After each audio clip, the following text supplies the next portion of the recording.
کراچی کی سڑکوں پر وہ چنگاریاں ابھرتی ہیں جو اس بارود تک پہنچی تو یہ شہر ایک بار پھر خاک اور خون میں کے حوالے ہو جائے گا. ہم نے گزرے ہوئے 7-8 سالوں میں اور اس سے پہلے بھی خاص طور پہ 7-8 سالوں میں کراچی کے امن کے لیے سندھ کے شہری عوام کو کسی بھی بڑے احتجاج اور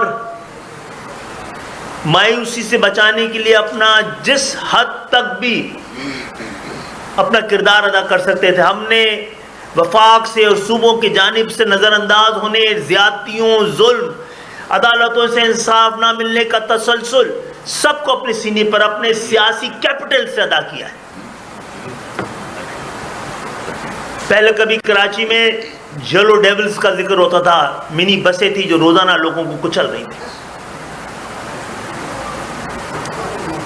اور اسی بشرا زیدی ایک طالبہ کے کچل جانے کے بعد کراچی کا پورا سیاسی منظرنامہ تبدیل ہو گیا. یہ 1985 کے بعد ہے.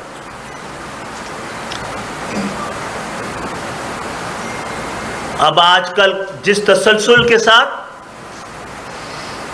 کراچی میں چلنے والے اللیگل، جن کی اجازت نامے نہیں ہیں، جن کے ہارس پاور جس ہارس پاور کے یہ ڈمپرز ہیں اس کی شہری علاقوں میں چلنے کی اجازت نہیں ہے، ان میں سے اکثر نان کسٹم پیڈ ہیں، اسمگل شدہ ہیں، اور مجھے کہنے کی اجازت دیجئے کہ 100% ان کے مالکان غیر مقامی ہیں، ان کے ڈرائیور غیر مقامی ہیں، اور ماشاءاللہ پولیس بھی غیر مقامی ہے. کراچی کے امن کا رونے والوں کو یہ پتہ ہونا چاہیے کراچی کی بدامنی کی اصل وجہ چور اور سپاہی دونوں کا غیر مقامی ہونا ہے. قانون نافذ کرنے والے اور قانون توڑنے والے دونوں کا غیر مقامی ہونا. کبھی 80s کے ادوار میں کہا جاتا تھا کہ کراچی کے 50 تھانوں میں تقریباً 52 تھانوں میں 50 تھانوں میں غیر مقامی ایس ایچ اوز ہیں. آج صورتحال اس سے بھی زیادہ ہے. ہماری اس گو کہ یہ 50 سال کی داستان ہے، لیکن گزشتہ 14 سال سے جس طرح سندھ کے شہری علاقوں کی معاشی، اقتصادی اور تعلیمی نسل کشی کی جا رہی ہے، اس میں ہماری درخواست ہے کہ ملک کے دیگر حصوں سے بھی آواز اٹھنی چاہیے. یہ پاکستان کا مسئلہ ہے، یہ قومی مسئلہ ہے، اس کو علاقائی مسئلہ نہ سمجھا جائے، کسی یک لسانی مسئلہ نہ سمجھا جائے، MQM کا مسئلہ نہ سمجھا جائے. ہماری سیاسی اسپیس 50 سال سے اس کو کم سے کم کیا جاتا رہا ہے، لیکن 14 سال میں تو لوٹ لیا گیا. ایک تو سب سے پہلے مردم شماری آدھی سے بھی کم دکھائی جاتی رہی ہے، پھر آدھی مردم شماری میں آدھے لوگوں کو ووٹر لسٹ میں غائب کر دیا جاتا ہے. پہلے آبادی لاپتہ، پھر ووٹرز کا نام لاپتہ.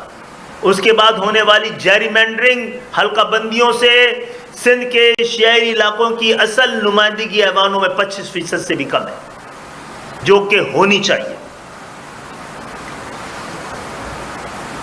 50 سال سے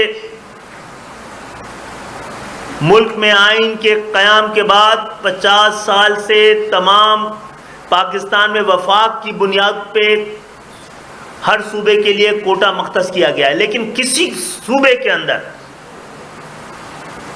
دہی یا شہری کے نام اور کوٹا نہیں لگایا گیا ہے. یہ صرف سندھ کے مقدر میں آیا. MQM کے بننے کی وجوہات میں سے کوٹا سسٹم بھی ایک وجہ تھی. ہم اس کے خلاف جدوجہد کرتے رہے، لیکن یہ کوٹا سسٹم جو کہ ہمارے لیے ایک گڑھا کھودا گیا تھا، اب ایک خندق کی حیثیت رکھتا ہے. آج میرٹ سندھ کے اندر میرٹ کا مقصد کاغذ پہ لکھے ہوئے جعلی نمبرز ہیں.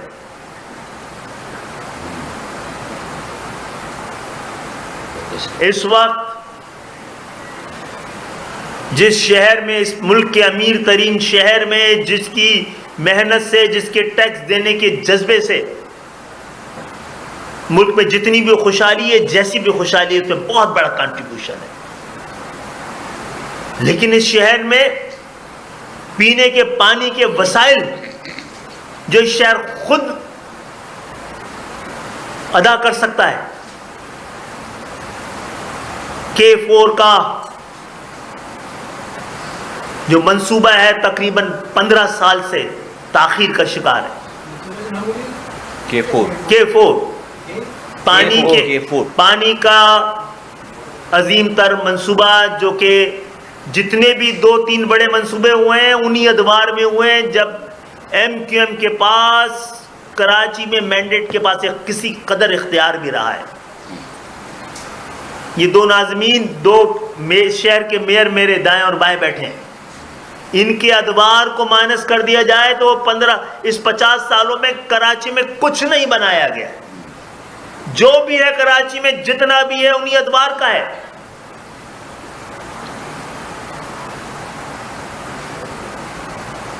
گزشتہ دنوں کراچی کی جو کراچی بلڈنگ کنٹرول اتھارٹی تھی، جس کو بڑی بے شرمی کے ساتھ سندھ بلڈنگ کنٹرول اتھارٹی کے نام پر تبدیل کر دیا گیا، اسے شہر کا بالکل شہر باہر ہے دنیا میں سب آخری نمبر پہ کراچی لیویبل سٹی کے فہرست کے اندر۔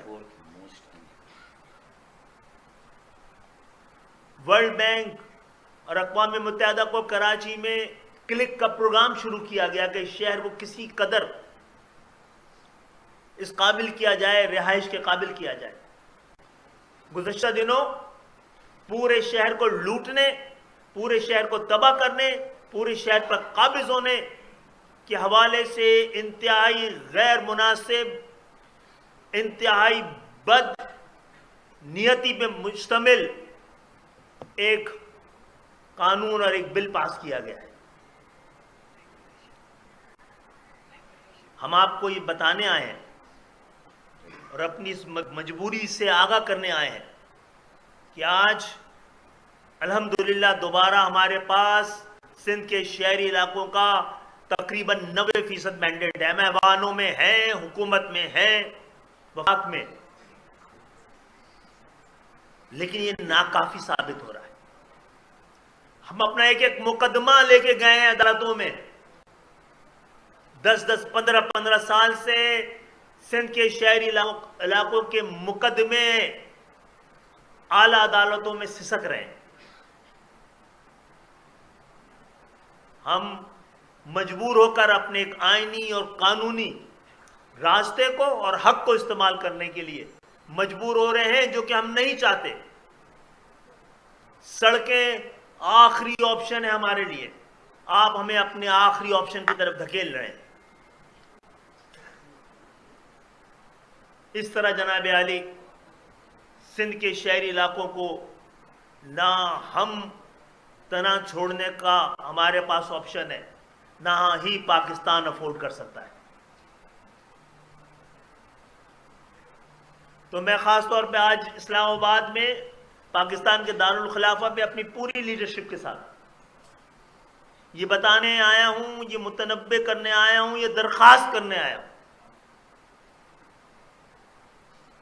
کہ ہم آپ کی مدد کر رہے ہیں، سیاسی طور پہ بھی، اقتصادی طور پہ بھی، معاشرتی طور پر بھی۔ آپ اس طرح اگنور نہیں کیجئے ان شہروں کو، وفاق سے بات کر رہے ہیں، صوبوں سے بات کرنا دیوار سے سر پھوڑنا۔ ان کی نیتوں پہ اب ہمیں کوئی شبہ نہیں رہ گیا، نیک نیتی کا کوئی امکان نظر نہیں آتا ہے۔ تو وفاق ہمیں حتمی طور پہ بتا دے، کیا ہم نے اس کو اپنے دکھ، درد، مجبوریوں اور اپنے ساتھ ہونے والے تمام مظالم سے آگاہ کیا ہوا ہے؟ کیا وہ اس کو اپنا فرض سمجھتا ہے؟ کیا اس کو حل کرنے کا کوئی اس کا ارادہ ہے؟ کیا اس کے پاس اختیار ہے کہ وہ شہر جو کہ بہت زیادہ پاکستان کی معیشت لیے ریڑھ کی ہڈی، پاکستان کی گروتھ کا انجن ہے، وہاں کے مستقل باشندوں کے ساتھ 50 سال سے مستقل زیادتیوں کا کوئی حل تلاش کیا جائے؟ معزز صحافی حضرات، اس حوالے سے ہم تو حل پیش کر چکے ہیں، اپنے لیے نہیں، پاکستان کی اس جاگیردارانہ جمہوریت،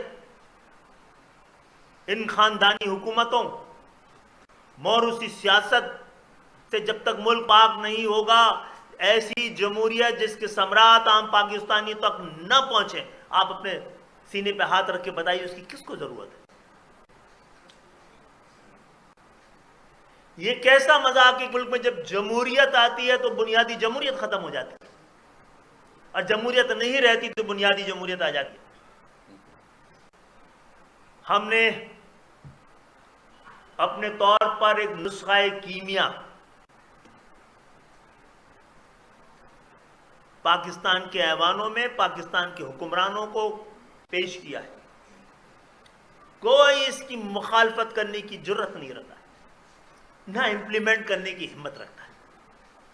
یہ اتنا بڑا سچ ہے، یہ اتنا بڑا پاکستان کے اندر اصل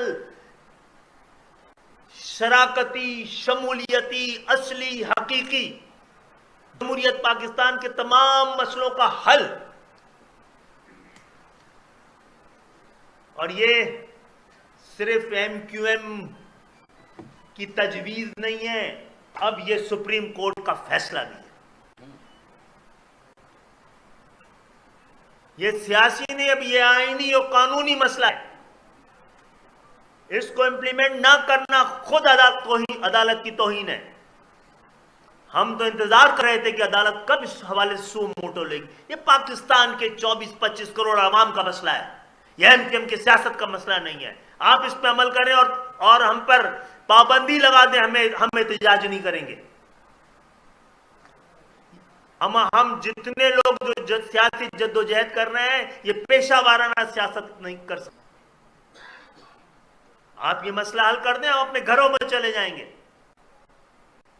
اور یہ مسئلہ کراچی کا نہیں ہے، حیدرآباد کا نہیں ہے، یہ پاکستان کے کونے کونے کا، پہاڑوں میں بسنے والے لوگوں کا بھی، دریا کے کنارے بسنے والے لوگوں کا بھی ہے، کھیتوں میں کام کرنے والے کسان کا بھی ہے، کارخانے میں کام کرتے ہوئے مزدور کے مسئلے کا حل بھی ہے۔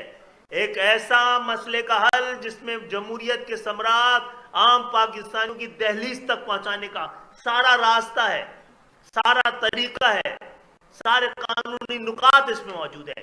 کوئی ہم آپ پاکستان کی ریاست سے، پاکستان کی حکومت سے، پاکستان ایز اے مملکت، پاکستان سیاستدانوں سے سب سے کہیں گے کوئی ایک وجہ تو ہے کہ یہ اس پہ عمل درآمد کیوں نہ ہو، کوئی ایک اعتراض تو آئے اس پہ بھائی۔